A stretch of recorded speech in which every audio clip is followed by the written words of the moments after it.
വീട്ടില് അമ്മയും അപ്പനും വേണ്ടപ്പെട്ടവരും ഒക്കെ മരിക്കുമ്പോൾ നമ്മൾ ഒരു വൃത്തികെട്ട പേരിട്ട് ഈസ്റ്ററും ക്രിസ്മസും ഒക്കെ മാറ്റുപോയി. വാലായ്മ. എന്ത് വാലായ്മ? ഈസ്റ്ററിനും ക്രിസ്മസിനും മാത്രം ഉള്ളട്ടെ വാലായ്മ, അല്ലാതെ എന്തും വലിച്ചു വാരി തിന്നും, ഒരു കുഴപ്പമില്ല. സിനിമ കോണേൻ്റെ കുഴപ്പമില്ല, ഇറച്ചിയും പോത്ത് മീൻ ഒക്കെ വാരി വലിച്ചു തിന്നും. ഈസ്റ്റർ ആകുമ്പോഴേക്കും വാലായ്മ. വാലായ്മയിൽ അത് വല്ലായ്മയാണ്. കാരണം എന്താണ്? വെറുതെ ഇരുന്ന് തിന്നാൻ പറ്റിയ അവസരമാണ്. വീട്ടിൽ അപ്പം മരിക്കും, അമ്മ മരിക്കും. മരിച്ചവൻ എഴുന്നേറ്റ് അവൻ ഈ ലോകത്ത് എന്നും ജീവിക്കുന്നു എന്ന് വിശ്വസിക്കുന്ന കത്തോലിക്കരായ നമുക്ക് ഏറെ അഭിമാനത്തോടുകൂടെ പറയാൻ പറ്റണം, അമ്മ എൻ്റെ മരിച്ചിട്ടുണ്ടാവും, പക്ഷെ എന്ന് പറഞ്ഞുകൊണ്ട് എൻ്റെ കർത്താവിൻ്റെ ജനന തിരുനാള് അല്ലെങ്കിൽ ഈസ്റ്റർ അത് മാറ്റിവെക്കാനായിട്ട് എനിക്ക് അർഹതയില്ലെന്നോ. പ്രിയമുള്ളവർ, എല്ലാ വർഷവും ഞാനിത് പറയാറുണ്ട്. പക്ഷെ കഴിഞ്ഞ ഈസ്റ്ററിന് ഞാനിത് പറയുമ്പോൾ എനിക്കൊത്തിരി ആധികാരികതയുണ്ടായിരുന്നു.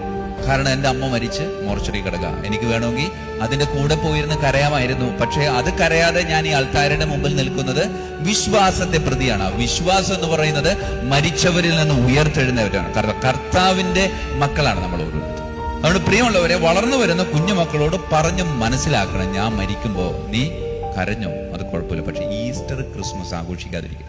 പ്രിയമുള്ളവരെ, നേരത്തെ തന്നെ പറഞ്ഞോട്ടെ, കാരണം എപ്പോഴാണ് മരിക്കാൻ പോണെന്ന് ഒരു പിടിയില്ല.